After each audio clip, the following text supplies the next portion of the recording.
Ça vient de mon ancien métier de fabricant de décors.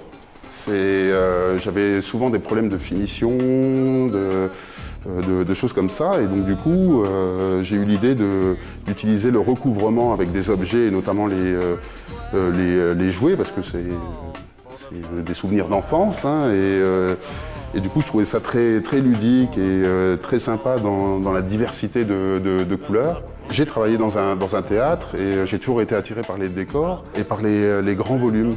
Et donc du coup, dans mon activité artiste plasticien, on va retrouver ce phénomène-là où voilà, je fabrique des pièces assez volumineuses.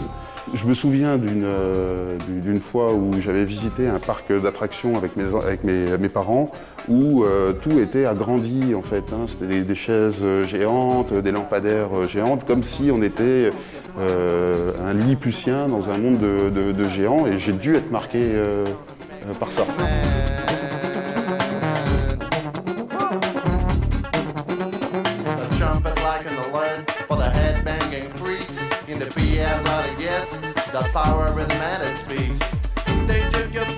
J'ai un carnet rempli de dessins, d'idées, et le plus difficile, c'est vraiment de sélectionner quelle pièce je vais réaliser, parce qu'en général, c'est quand même du travail assez long.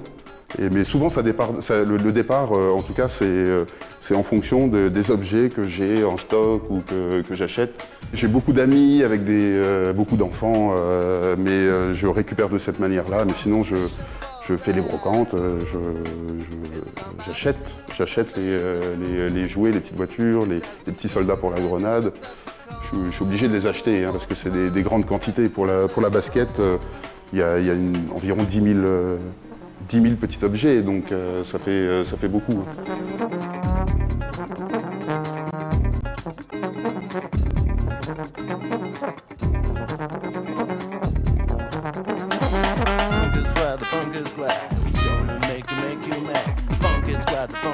Il y a beaucoup de matières différentes, mais principalement des matériaux composites, hein, ce qu'on appelle les mousses polyuréthane, qui vont permettre de travailler le volume et le sculpter pour avoir un support, parce que l'intérêt n'est pas d'avoir des pièces intransportables ou lourdes, hein. Il faut vraiment avoir un support de départ.